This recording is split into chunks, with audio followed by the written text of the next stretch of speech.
நிலையே சர்வ வித்யானாம் ஸ்ரீ தட்சிணாமூர்த்தி குருவே நமக. ஸ்ரீ குருஸ்து மகராமியம் நாதபிந்து கடாதீரம் தத்வாதீதம் குணாதீதம் தஸ்மை ஸ்ரீ குருவே நமக. திருச்சிற்றம்பலம். இப்போ இன்னைக்கு நாம் என்ன பார்க்கலான் இருக்கோம் அப்படின்னா, நமக்கு இன்னைக்கு ஒரு 2-3 ஜோதிடத்தில் அற்புதங்கள், ரொம்ப சிம்பிளான ஒரு மேட்ரு.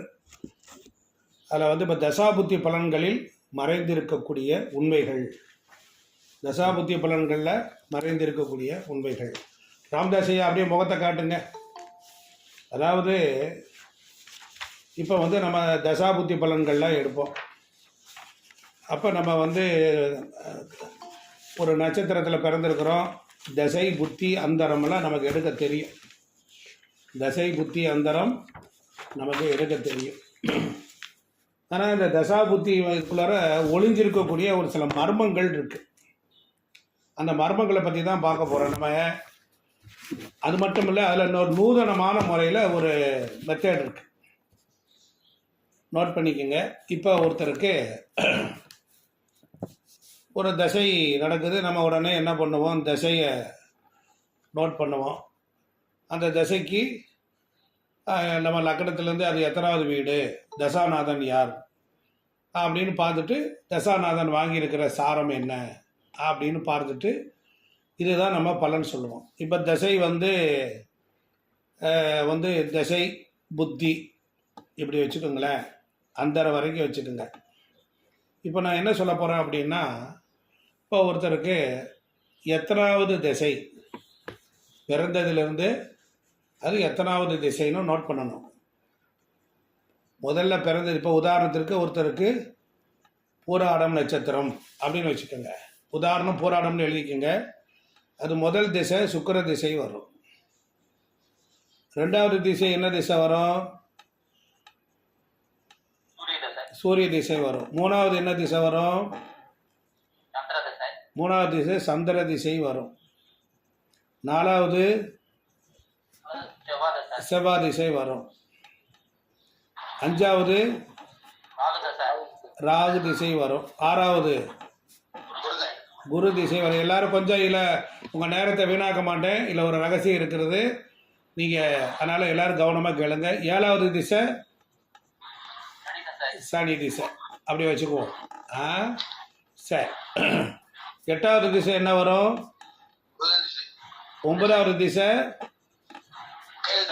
கேது திசை. 9 தானே இருக்கும். சரி. இப்போ ஒருத்தருக்கு ஒரு கட்டம் போட்டுக்குங்க, ஒரு கட்டம் போட்டுக்குங்க.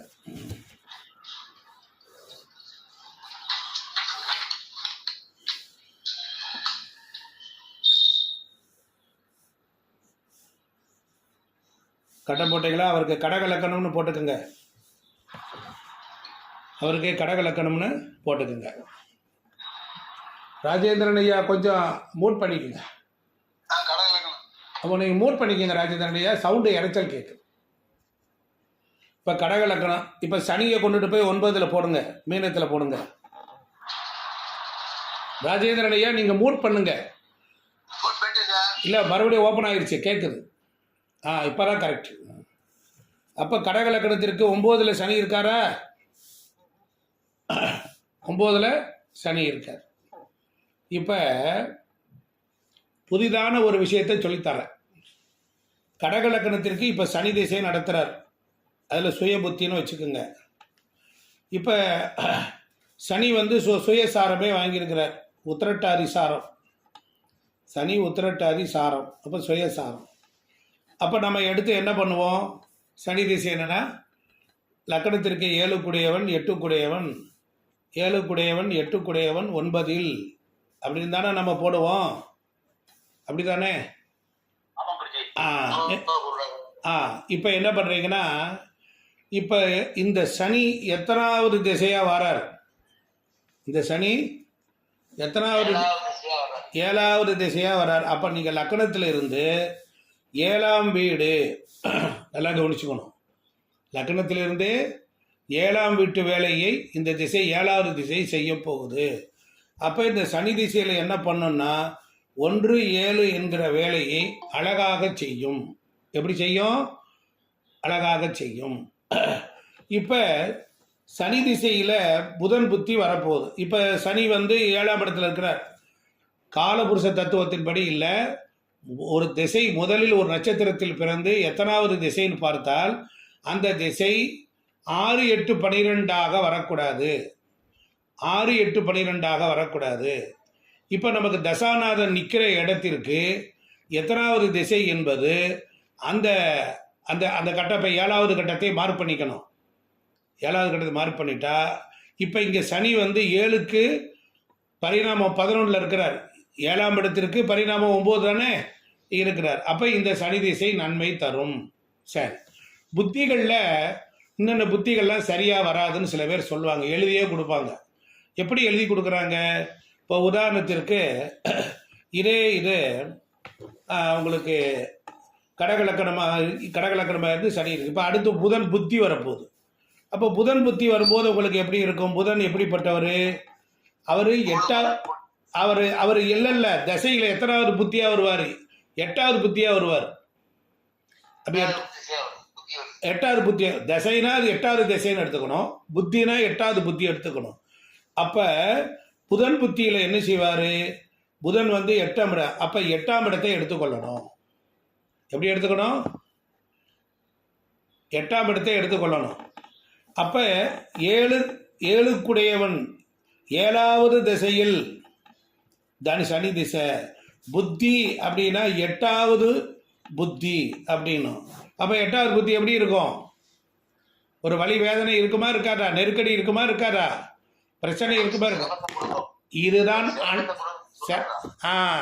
இதுதான் நிறைய பேர் என்ன பண்ணாங்க, எத்தனாவது திசை நன்மை தரும், இந்த கிரகத்துக்கு நன்மை தரும், இந்த கிரகத்துக்கு தரும் தான் பொதுவாக சொல்லியிருக்கிறான். அவரவர்கள் ஜாதகப்படி நல்ல அருமையாக கேளுங்க. என்னை பற்றி ஐயா மணிகண்டன் மாப்பிள்ளைக்கு வணக்கம். அதனால் இப்போ வந்து நான் என்ன சொல்லித்தர போகிறேன்னா, இது வந்து உங்களுக்கு எத்தனாவது திசை, இப்போ உதாரண ஜாதகம் ஒன்று கொடுத்துருக்கேன். கடகலக்கணம் 9ல் சனி இருக்கார். இப்போ சனி திசை இவருக்கு நன்மை தருமா, அடுத்தடுத்த புத்தி இவருக்கு நன்மை தருமா என்பதை ரொம்ப சுலபமாக பார்க்கறதுக்கு ஒரு சுலபமான வழி என்னன்னா, அவர் பிறந்த நட்சத்திரம் பூராணம். அவர் முதல்ல சுக்கிரன், 2 சூரியன், 3 சந்திரன், 4 செவ்வாய், 5 ராகு, 6 குரு, 7 சனி, 8 புதன், 9 கேது அப்படின்னு வரிசைப்படுத்தி எழுதிக்கிட்டோம்னா இப்போ இந்த எந்தெந்த திசைகள் அப்படின்னு பார்க்கணும். லக்னத்திற்கு 7ஆவது திசை சனி திசை. அப்போ 7ஆம் இடம் கடகலக்கணத்திற்கு 7ஆவது திசை அப்படிங்கும்போது 7ஆவது திசை நன்மை தருமா தீமை தருமா?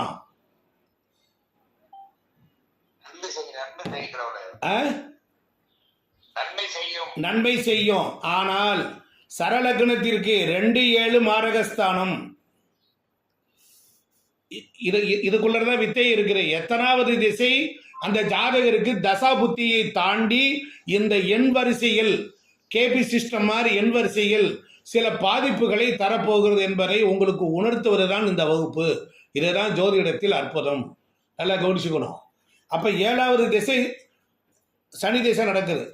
புராண நட்சத்திரத்தில் பிறந்தவருக்கு 7ஆவது திசை சனி திசை நடக்குது. இப்போ நீங்கள் சனி வாங்கிய சாரம் அதுக்கு இதெல்லாம் விட்டுருங்க. இந்த திசையினுடைய எண்ணிக்கையை எடுத்துக்கொள்ளுங்கள். 7 என்று வருகிறது. கடகலக்கணத்திற்கு 7ஆவது வீடு எது என்று எடுத்துக்கொள்ளணும். அதற்குரிய வீட்டினுடைய வேலையை இந்த திசை முழுவதும் செய்யும். சரி, அந்த 7ன்னு வந்துருச்சு. இப்போ டபுள் அடி அடிக்க போறேன், பார்த்துட்டு கவனிச்சுட்டே இருங்க. அப்போ லக்னத்திற்கு 7 என்பது சனியை குறிக்கிறது. நடப்பதோ சனி திசை. அப்போ உடனே சொல்லுவாங்க இந்த திசை சனி திசை நன்மை தருமா? தரும். ஏன்? காலபுருஷத்துக்கு 10ஆம் இடம், காலபுருஷத்துக்கு 4ஆம் இடம் கடகலக்கணம் எழுதிக்கணும். அப்ப இந்த இடத்தில் காலபுருஷத்திற்கு லக்கணம் எப்படி வருதுன்னா 4ஆவது லக்கணம். 4ஆவது லக்கணத்தில் ஒருத்தர் பிறந்து அவருக்கு வந்து காலபுருஷத்துக்கு 10ஆம் இடம் 7ஆவது தசையை சுட்டி காட்டுகிறது. 7ஆவது திசையை சுட்டி காட்டுகிறது. அதனால் இந்த காலகட்டத்தில் 4, 10 என்கிற வேலைகளை 7ஆவது திசை சிறப்பாக செய்யும். இதுதான் சூட்சுமம், ஜோதிடத்தினுடைய உள்ள ஒளிந்திருக்கக்கூடிய அதி அற்புதம், அதி அற்புதம். சரி, மணிகண்டன் ஐயா, ராம்தாஸ் ஐயா, அனந்த சுப்பிரமணிய கவனமாக கேட்டுக்கிட்டு வரணும். ஆமாம், நீங்கள் கேட்க கேட்க தான் எனக்கு ஒரு இன்ட்ரெஸ்டிங். நல்லா புரிஞ்சுக்கிட்டீங்களா?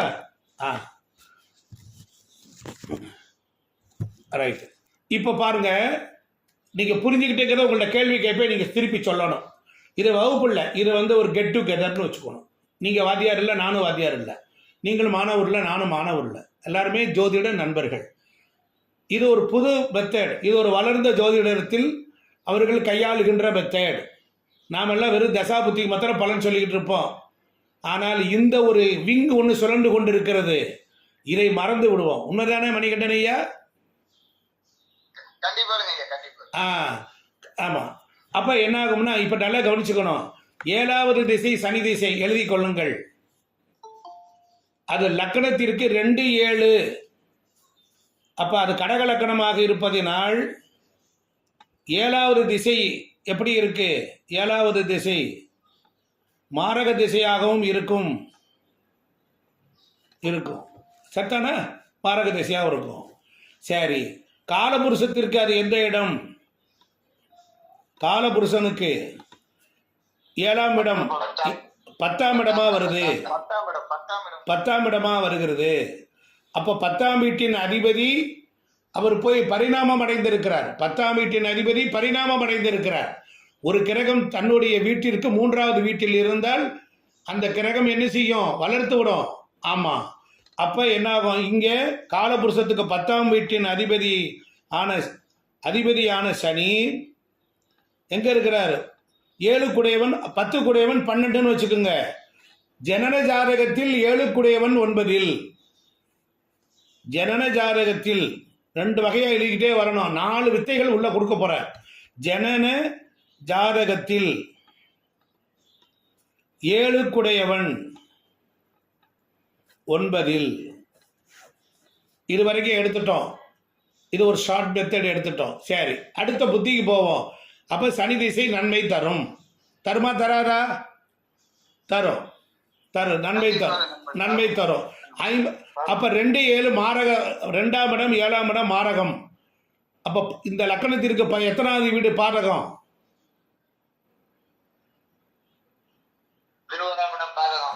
11ஆம் இடம் பாதகம். அப்போ அந்த 11ஆம் இடத்துல பாதகம்னு எழுதிக்கங்க, 2ஆம் இடத்துல மாரகம்னு எழுதிக்கங்க. கடகலக்கணத்திற்கு சனி பாவியா? சொல்லுங்க மணிகண்டன். கடக லக்னத்திற்கு, ஆமா, கடக லக்னத்திற்கு சனி பகவான் பாவி. இப்ப இது ஒரு மெத்தட்ல சொல்லியிருக்கிறேன். எத்தனாவது திசை? அப்ப அந்த லக்னத்திற்கு எத்தனாவது பாவம் அந்த பாவத்தின் வேலையை செய்ய போகுது? நல்லா கவனிச்சுக்கணும். அடுத்து அப்ப சனி திசை பொதுவாக என்ன செய்யும்? காலபுருஷத்துக்கு 10 குடையவன் 12. அப்படிங்கும்போது ஒரு வகையில் நன்மையும் தரும். ஏற்கனவே இந்த கெட்டவன் கெட்டிடில் கிட்டிடும் ராஜயோகம். அப்போ நல்லா கவனிச்சுக்கணும். காலபுருஷத்துக்கு 7 குடையவன் எங்கே போயிட்டான்? அவன் போய் காலபுருஷத்துக்கு 7 குடைய 10 குடையவன் 12. கடகலக்கணத்திற்கு 7 குடையவன் 9. அப்பா இருந்தார்னா அப்பாவுக்கு மாரகத்தை கொடுக்குமா கொடுக்காதா? கொடுக்கும். அப்பா இறந்தவர்கள், அப்பா இறந்துட்டாங்கன்னா என்ன ஆகும்? அப்போ இவங்களுக்கு மாரக வயது வரும் பொழுது அப்பொழுது மட்டும் பாதிப்பை தரும் என்று சொல்ல வேண்டும். சரிதானா? சரி, இதோட ஒரு பாயிண்ட் முடிஞ்சிருச்சு. அடுத்த பாயிண்ட் எழுதிக்கங்க. இப்போ 7வது திசையில் சனி திசை சுய புத்தி முடியும் போது ஒவ்வொரு அந்தரத்திற்கும் நம்ம எடுத்துக்கொள்ளணும், ஒவ்வொரு புத்திக்கும் நாம எடுத்துக்கணும். எப்படி எடுக்க போறோம்? இப்ப சனி திசையில புதன் புத்தி நல்லா இருக்குமா? புதன் இந்த ஜாதகத்திற்கு சுக்கிரன் எப்படி வாய்ப்பு இருக்குன்னு எப்படி சொல்றீங்க? திசை வரிசையை சொல்றேன் நான், ரெகுலர் பேட்டர்னுக்கு போல. திசை வரிசையில 8வது திசை வரிசையில பூராட 1 அது சுக்கிர திசை, 2 சூரியன், 3 சந்திரன், 4 செவ்வாய், 5 ராகு, 6 குரு, 7 சனி, 8 புதன், 9 கேது. புரியுதுங்களா? அப்ப இந்த 8வது வரும் பொழுது அப்ப என்ன ஆகும்? அப்ப புதன்னா 8ன்னு வருது. அப்ப 8ன்னு வரும்பொழுது என்ன ஆகும்? அப்ப 7வது திசையில் 8வது புத்தி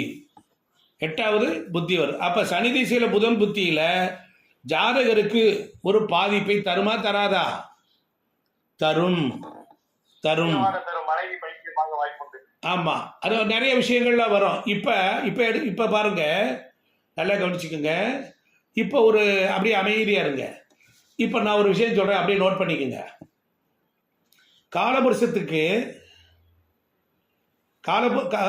கடக லக்னத்திற்கு 7வது வீடு 7வது திசை புத்தி 8வது புத்தி இருக்கிற சனி எங்க இருக்காரு? 9ல் இருக்கார். அப்ப 7, 8, 9 அப்படின்னு எழுதிக்கணும். 7, 8, 9. அப்ப 7வது திசையில் என்ன பண்ணுவாரு? இந்த 3 பாவங்களும் இயங்கும், 3 கிரக காரகத்துவங்களும் இயங்கும், 3 பாவ காரகத்துவங்களும் இயங்கும்.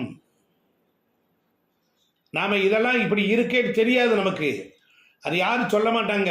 ஏதோ ஒன்று அங்கே ஒன்று இங்கே ஒன்று சொல்லுவாங்க. இந்த திசை 4வது திசை வந்தால் சரி இருக்காது அப்படிம்பாங்க. அதையும் தாண்டி ஒவ்வொருவருடைய ஜாதகத்திலும் அவர்கள் திசை எத்தனாவது திசை 6, 8, 12 அந்த 6ஆம் பாவம் 8ஆம் பாவம் 12ஆம் பாவம் எங்கும்.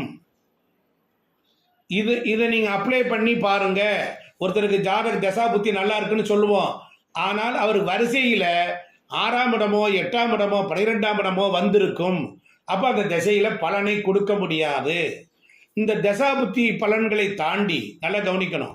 ஒரு வாழ்க்கையின் சம்பவங்கள்லாம் எப்படி நடக்கும்? திசை, புத்தி, அந்தரம், பிராணன், சூட்சுமம் இப்படிதான் நடக்கும். அதுதான ஒரு நிகழ்வை காட்டும். இந்த திசை புத்தி அந்தரத்தையும் தாண்டி இந்த கால திசை இருக்கு பாருங்க. இந்த திசை ஜாதகர் பிறந்தது எத்தனாவது திசை, எத்தனாவது புத்தி, இதில் சிக்கல்களை எக்ஸ்ட்ரா கொண்டு வந்துகிட்டு இருக்கோம். தசா புத்தி கணக்கிலே வராமல் இது எக்ஸ்ட்ரா வந்துகிட்டே இருக்கும். மணிகண்டன் யோசிக்கிறீங்களா? நீங்க சொல்றத மைண்ட்ல ஏத்திட்டு இருக்கீங்க. அதை ஏத்திக்கணும். இப்ப ஒரு நியூமெரிக்கல் அப்ரோச்சஸ் கொண்டு போறேன். ஒரு நியூமெரிக்கல் அப்ரோச்சஸ் இன்னைக்கு எல்லாமே அற்புதங்கள் தான். அப்ப புதன் புத்தி எப்படி இருக்கும்?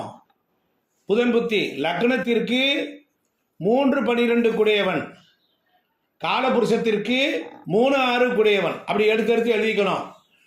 8வது திசை வந்தாலும் சரிதான், 8வது அது புத்தி வந்தாலும் 8 என்பது எதை குறிக்கும்? லக்னத்திற்கு 8 குடையவன் ஜாதகருக்கு ஆயுளுக்கு பங்கத்தை ஏற்படுத்தும், ஆயுளுக்கு நெருக்கடியை கொடுக்கும். லக்னம் என்பது ஜாதகர், 8 என்பது ஜாதகருக்கு எதிர்மறையாக செயல்படும். நீங்க அந்த வார்த்தையை புரிச்சுக்கணும். 8 என்பது எதிர்மறை, ஒரு வழி வேதனை. 8ஆம் பாவத்துடைய காரகத்துவத்தை நம்ம அப்ளை பண்ணிக்கலாம். இங்க ரெண்டுமே ஒரே கிரகமா வருது இல்லையா? ஒரே கிரகமா வருது. அப்ப 7வது திசை எது? சனி திசை. அப்படி ஒவ்வொருவருக்கும் இப்படி திசைகளை போட்டு அதில் வரக்கூடிய புத்தி தசாநாதன் நின்றதற்கு நல்லா கவனிக்கணும். இப்போ தசாநாதன் நின்றதற்கு 8வது இது எப்படி வரும் அப்படின்னா அது 12ஆம் இடமா வருது. நல்லா கவனிச்சிங்களா? 7வது திசைக்கு அதிபதி அவர் 9ல் இருக்கிறார். அடுத்த புத்தி புதன் புத்தி வரப்போது அது 8வது திசை வரும், இல்லைன்னா 8வது புத்தியா வரும். அப்ப 8 மார்க் பண்ணால் ஏற்கனவே இருக்கக்கூடிய தசாநாதனுக்கு இந்த வீடு நன்மை 1, 5, 9 6, 8, 12 என்று மார்க் பண்ணினால் முன்னமே சொல்லிவிடலாம் அல்லவா? சொல்லிடலாம்ல. அப்ப சனி திசையில் புதன் புத்தியில் அப்ப என்ன ஆகும்? 7 குடையவன் திசை நல்லது தரப்போது. ஆனால் புத்தி என்பது 8ஆம் இடத்தை சிக்னிபிகேட் குறிகாட்டுது. அப்ப கிரகம் நின்ற வீட்டிற்கு 8வது வீடு மறைமுகமாக இயங்க ஆரம்பித்து விடும். புத்தி காலத்தில் புதன் புத்தியில சனி ரொம்ப வேகமா வேலை செய்வான். நல்லா கவனிக்கணும். எங்க கொண்டு ஒளிச்சு வச்சிருக்கான் பாருங்க, வித்தைகளை எல்லாம் எங்க ஒளிச்சு வச்சிருக்கான். அப்ப இதை நாம ஏமாந்து போயிடுவோம். என்ன அனந்த சுப்பிரமணியன் எப்படி இருக்கு? ஆனா ரொம்ப புரியுதா? குமரகுரு ஐயா புரியுதா?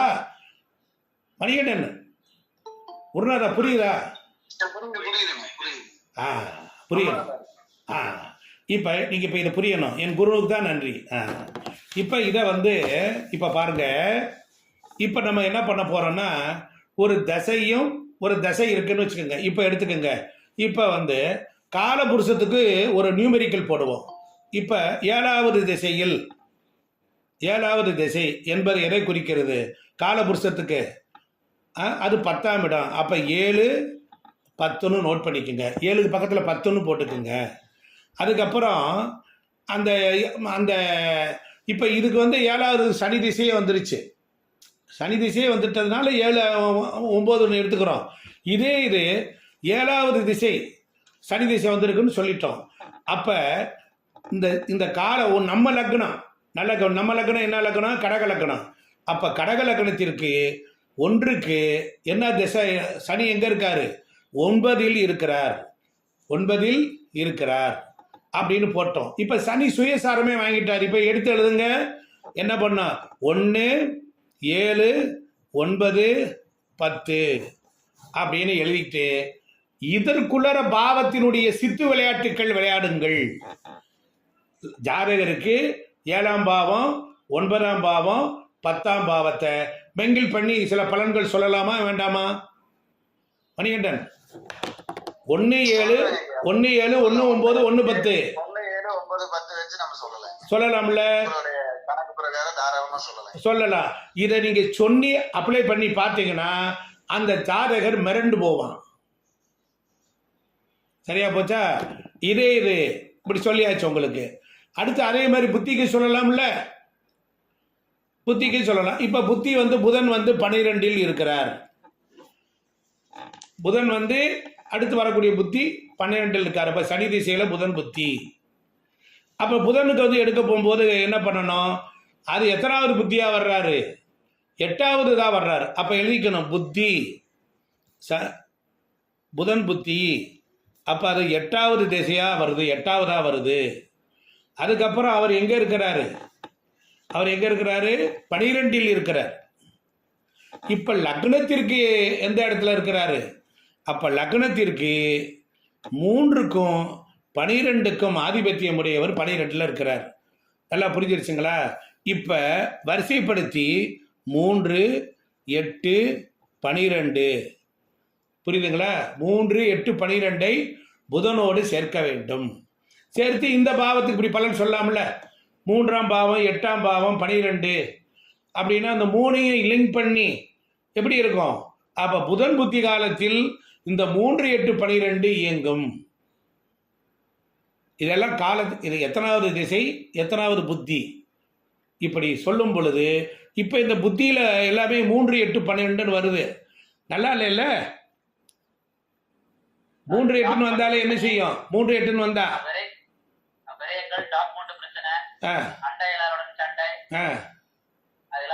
எல்லாம் வரும். அப்ப சகோதரர்கள் 3ஆம் பாவம் சகோதரரா வச்சுக்கணும். 8ஆம் பாவம் அவங்களுக்கு ஒரு நெருக்கடி. புரியுதுங்களா? 3ஆம் இடம் இடமாற்றம் இப்படிலாம் வரும்ல. நீங்க இப்படியெல்லாம் பலன் சொல்லணுங்கிறது தான் ஜோதிடத்தில் இன்னைக்கு அற்புதம்ங்கிற விஷயம். நான் மதியானமே கூப்பிட்டு மணிகண்டனுக்கும் நம்ம சுக்கிரனுக்கும் இதை சொல்லலான்ட்டு தான் கூப்பிட்டேன். 2 தடவை கூப்பிட்டேன். உங்களுக்கு ஒரு வகுப்பு மாதிரி எடுத்துடலான்னு. பட் சரி பரவாயில்ல, இதெல்லாம் பொதுவாகவே எடுத்துருவோன்ட்டு எடுத்துருக்குறோம். சரி, இப்போ இது வரைக்கும் இது யாருக்கு புரிஞ்சிருக்கு? இதில் என்னென்ன விஷயங்கள் இருக்கு? நல்லியப்பன் சார் வணக்கம். நல்லியப்பன் சார் வணக்கம். ஆடிட்டர் சார் வணக்கம் வணக்கம் வணக்கம் வணக்கம். ராம்தாஸ் சார் ஆருத்ரன் வாங்க. ஐயா ஒரு டவுட் கேட்கலாம். நீங்க அந்த சுக்கிரன் மட்டும் ஏன் 1ஆம் நம்பரா எடுத்துக்கிட்டு இந்த 9 வரைக்கும் சொன்னீங்க? நீங்க குருநாதா பாபு சார் நீங்க கொஞ்சம் லைன்ல வாங்க சார், முகத்தை காட்டுங்க சார். இவரை நான் அறிமுகப்படுத்தினேன். இவர் கொஞ்சம் முகத்தை காட்டு. இவர் மிகச்சிறந்த ஜோதிடர். அவர் யூடியூப்ல வலம் வர்றார், பெரிய பெரிய சேனல்ல பேசுறார். சிறந்த மேதை. ஆமா, அதனால வந்து அவரை நம்ம எல்லாரும் ஒரு நமஸ்காரம் பண்ணிக்கலாம். மிகச்சிறந்த மேதை. கொஞ்சம் கூட குறைச்சி அவரை மதிப்பிட முடியாது. அவ்வளவு சிறந்த பண்பாளர். ஜோதிடர்களுக்குன்னா அவ்வளவு அன்பா பாசமா இருப்பார்.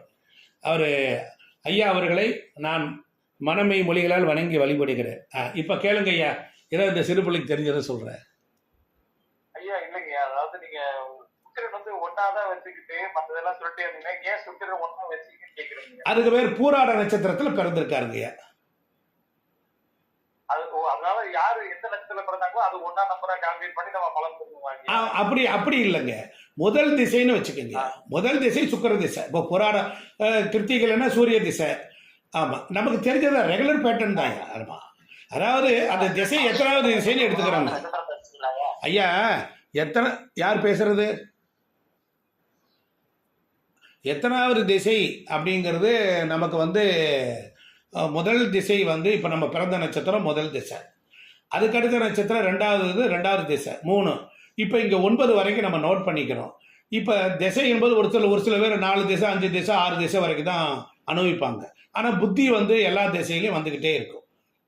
என்னங்கய்யா, இப்போ நான் என்ன சொல்ல வரேன்னா, காலபுருஷத்தில் எடுத்துக்கிட்ட மாதிரி 1 2 3ன்னு எத்தனாவது திசை அப்படின்னு நம்பர் பிரகாரம் அந்த நட்சத்திரத்தெல்லாம் எழுதிட்டோம்னா, அது அந்த திசைன்னு எழுதிக்கிட்டா இப்போ நமக்கு எத்தனாவது திசை நடக்குதுன்னா, இந்த ஜாதகருக்கு வந்து சனி திசை நடக்குது. கடகலக்கணம், அவர் நல்ல கவனிங்க, அவர் கடகலக்கணம், அவருக்கு எத்தனாவது திசை அப்படிங்கிறது சொல்கிறான். அப்போ அவருக்கு வந்து என்ன திசை நடக்குது, 7வது திசை. அப்போ 7வது திசை அவருக்கு எழுதி வைத்துக் கொள்கிறோம். அடுத்து வரக்கூடிய புத்தி எப்படி இருக்குன்னு பார்க்குறோம். புத்தி வந்து 8வது புத்தி வருது. இதை நம்ம பாவத்தோடு அப்ளை பண்ணுறோம், காலபுருஷத்துக்கும் அப்ளை பண்ணுறோம், ஜனன லக்னத்திற்கிருந்து அது எத்தனாவது வீடுன்னு அப்ளை பண்ணுறோம். அப்போ மறைமுகமாக 7 என்கின்ற ஒன்று 7ஆம் பாவத்தை இயங்கிக்கிட்டே இருக்கும். 8வது புத்தி என்றால் 8ஆம் பாவத்தோடு அது இயங்கிக் கொண்டே இருக்கும். 6 8 12 என்பது அதுவும் இயங்கிக் கொண்டே இருக்கும். 6வது திசைனா ரைட்டு, 6வது புத்தி. இப்போ சனி திசையில் சனி புத்தி, சனி திசையில் புதன் புத்தி, சனி திசையில் கேது. அப்போ கேதுன்னு வரும்போது அது 9ஆம் வருது. அப்போ அது மறைமுகம். இதில் என்ன சூட்சம்னா ரொம்ப சிம்பிள். தசாபுத்தியில் நல்லா இருக்கு, ஓகோன்னு இருக்குன்னு சொல்கிறோம். அவன் இல்லை, என்ன காரணம், இந்த திசைகளின் அடிப்படையில் அது 6 8 12 வருது. திசைக்கும் புத்திக்கும் 6 8 வருகிறது. காலபுருஷத்திற்கு அது 6 8 12 வருது. காலபுருஷத்துக்கு அது மாரகஸ்தானமாகவும் பாதகஸ்தானமாகவும் அமைந்தால், நார்மலாக இருக்கிற ஜனன லக்கண ஜாதகத்தில் தசைகளும் புத்திகளும் நன்றாக இருந்தும் ஏன் பலன் அனுபவிக்க முடியவில்லை என்கிற கேள்வி வருகிற பொழுது, இது நாராயணியம் என்கின்ற கிருஷ்ணனியம் என்கின்ற இந்த நூல் ரொம்ப அற்புதம், மணிகண்ட கேரளம் அழகாக சொல்லுது. ஸோ இதுக்குள்ள இந்த சித்து விளையாட்டுகள்லாம் உள்ளே ஒளிந்திருக்கு என்பதை பணிவோடு சொல்றேன். இதை வந்து குருநாதா நீங்க அடுத்த ஜாதகத்தில் இதை நீங்க அப்ளை பண்ணி பாருங்கள, உங்க சுய ஜாதகத்தில் அப்ளை பண்ணுங்க. அப்ளை பண்ணால் மட்டும்தான் தெரியாது. வணக்கம், நமஸ்காரம். ரொம்ப நன்றி பாபு சார். சொல்லுங்க. கேக்குது, நல்லா கேக்குதுங்கய்யா. ஐயா நீங்க எந்த ஊர்ல இருக்கீங்க? நீங்க சனி எடுத்துக்கிட்டீங்க, அதாவது அந்த லக்னத்துக்கு தானே அந்த மாரகத்தை செய்யணும் ஜாதகருக்கு. ஆனா நீங்க அப்பாவுக்கு ஒரு மாரகத்தை பண்ணணும்னு சொன்னீங்க ஐயா. 9ஆம் இடத்துக்கு, அதாவது 8வது புத்தி வரும்போது நம்ம கண்ணுக்கே தெரியாது. 9ஆம் இடம் தகப்பன், தகப்பனுக்கு 8 என்பது 12 இல்லையா, அந்த பாவத்துள் பாவம், அந்த அந்த அந்த மெத்தேடு வேற. நல்லது ஐயா. நீங்க பெரியவங்க எந்த ஊர்ல இருக்கீங்க? திருச்சிங்க ஐயா, திருச்சி மாவட்டம். நல்லது நல்லது, ரொம்ப சந்தோஷம், மகிழ்ச்சியா நீங்க உங்களை பார்க்கறது மகிழ்ச்சி. நன்றி. அதே மாதிரிங்க ஐயா, இப்ப நீங்க புத்தி நம்ம 8வது புத்தியா எடுத்துக்கிட்டோம், அதுக்கு காரணம் பார்க்க வேண்டியது இல்லையா? இப்ப நம்ம சனிக்கு சாரணம் பார்த்துட்டோம், புத்திக்கு பார்க்க வேண்டியது இல்லையா? பார்க்கணுங்கய்யா, பார்க்கணும். இது வந்து அப்படி அப்படி அந்த இந்த மெத்தேடுன்னு கொடுத்தாச்சுன்னா அப்புறம் ரெகுலர் ஆட்டாம்ஸ்குள்ள நீங்க ரெகுலரா போய்க்கலாம். இப்ப எப்பவுமே ஒரு கிரகத்துக்கு பாவத்துள் பாவம் எடுத்துக்கணும், அது வாங்கிய சாரத்துக்கு பாவத்தில் எடுத்து அது 2 சேர்ந்து தான் ஏன் வேலை செய்யும். ஆமா. வேற யாருக்கா சந்தேகம் இருக்கு?